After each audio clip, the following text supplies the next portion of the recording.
देश के अलग अलग शहरों के सिख समुदाय के लोगों ने अफगानिस्तान में फंसे हुए सिखों और गुरु ग्रंथ साहिब के 3 पावन स्वरूपों को भारत लाने के लिए पीएम मोदी का आभार जताते हुए धन्यवाद कहा है। गुरु ग्रंथ साहिब के पावन स्वरूपों और 40 से ज्यादा अफगान सिख और हिंदुओं को सुरक्षित भारत लाया गया है। सिख समुदाय के लोगों का कहना है कि मोदी जी ने हमेशा ही सिख समाज का साथ दिया है। वो निस्वार्थ भाव से गुरु जी की सेवा करते हैं, इसलिए दुनिया भर में चमक रहे हैं।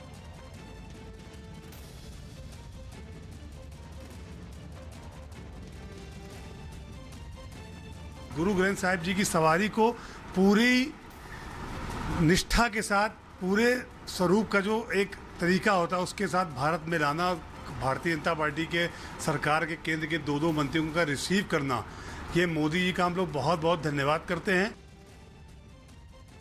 सभी जात बिरादरियों के लिए इसमें उपदेश साझा थे।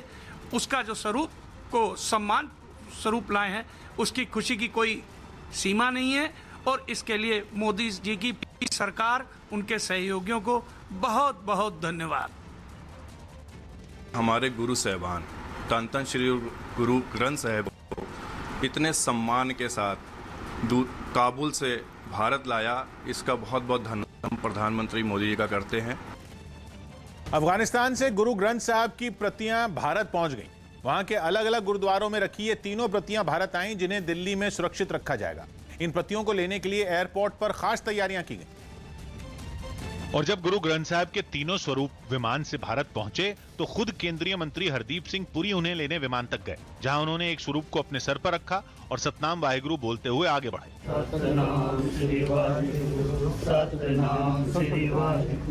ये तीनों प्रतियां सिख समुदाय की आस्था का प्रतीक हैं, इसलिए उन्होंने उन्हें सर माथे लगाया। पहले हरदीप सिंह पुरी उन्हें एयरपोर्ट टर्मिनल तक लाए और फिर दिल्ली सिख गुरुद्वारा प्रबंधक कमेटी के अध्यक्ष मनजिंदर सिरसा उन्हें एयरपोर्ट से उस बस या यूं कहें कि पालकी तक ले गए जिनमें उन्हें रखा जाना था। तीनों में आप देख रहे हैं पूरे सम्मान के साथ इन तीनों स्वरूपों को यहाँ से ले जाया जा रहा है। बाकायदा इसके लिए एक पालकी तैयार की गई है। फूलों से सजी इस पालकी में गुरु ग्रंथ साहब की तीनों प्रतियों को रखने के बाद उन्हें महावीर नगर के गुरुद्वारे ले जाया गया। इस दौरान उसमें कीर्तन होता रहा। अफगानिस्तान से आए जिस विमान से गुरु ग्रंथ साहब के स्वरूप आए, उसी विमान से 25 भारतीय भी देश लौटे, जिनमें कई सिख समुदाय के हैं। यूपी के सीएम योगी आदित्यनाथ आज राज्य में उज्ज्वला योजना 2 का औपचारिक शुभारंभ करेंगे। इस मौके पर मुख्यमंत्री वीडियो कॉन्फ्रेंसिंग के जरिए इस योजना का लाभ उठाने वाली महिलाओं से बातचीत भी करेंगे। उज्ज्वला योजना 2 में उन प्रवासी मजदूरों के लिए विशेष प्रावधान है जो पहले निवास प्रमाण नहीं होने की वजह से इस लाभ से वंचित रह गए थे।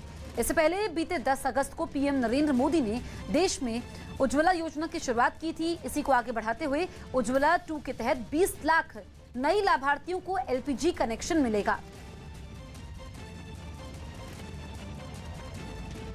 जम्मू कश्मीर के बांदीपोरा में भारतीय फौज ने आतंकियों के खुफिया ठिकाने का भंडाफोड़ कर दिया। न्यूज़ 18 के रिफत अब्दुल्ला की रिपोर्ट है कि नागमार के जंगलों में सुरक्षा बल को आतंकियों के खुफिया ठिकाने की जानकारी मिली, जिस पर कार्रवाई करते हुए एक ऑपरेशन की शुरुआत की गई, जिसके तहत उस ठिकाने पर छापा मारा गया। और तलाशी अभियान के दौरान सुरक्षा बल के जवानों ने वहां से हथियारों और गोला बारूद का बड़ा जखीरा बरामद किया, जो कि किसी बड़ी आतंकी साजिश के तहत वहां रखे गए थे। लेकिन सुरक्षा बल ने आतंकियों के मंसूबे नाकाम कर दिए। कोरोना की तीसरी लहर पर दिल्ली सरकार ने तैयारी पूरी होने का दावा किया। कोरोना की तीसरी लहर की आशंका के बीच दिल्ली सरकार ने इससे निपटने के लिए पूरी तैयारी होने का दावा किया। राज्य के स्वास्थ्य विभाग ने दवाइयों की दुकानों की एसोसिएशन और दवा कंपनियों को कुछ निर्देश भी जारी किए। इनमें रेमडेसिविर इंजेक्शन और दूसरी दवाओं का जरूरी स्टॉक पहले ही रखने को कहा गया, ताकि संकट के समय किसी तरह की कमी न हो। और उपलब्धता को बढ़ाने के लिए ये आदेश दिए गए। सरकार ने अफगानिस्तान से भारतीयों को निकालने के लिए चलाए गए अभियान को ऑपरेशन देवी शक्ति नाम दिया। गुजरात के सूरत में नगर निगम ने वैक्सीन पर एक अभियान चलाया। इसके तहत निगम की टीमों ने घर घर जाकर लोगों को कोरोना वैक्सीन की दूसरी डोज लगवाने के लिए जागरूक किया। वैक्सीनेशन थोड़ा कम था, वहाँ पे वैक्सीन के डोज बढ़ाए हैं। दिल्ली सरकार के मंत्री गोपाल राय ने बताया कि राजधानी में फिर स्कूल खोलने पर अभी कोई फैसला नहीं लिया गया। हालांकि उन्होंने जानकारी दी कि इस मामले में उनकी सरकार लोगों के संपर्क में है और सही वक्त पर स्कूल खोले जाएंगे। सही समय आने पर यहाँ भी खोले जाएंगे।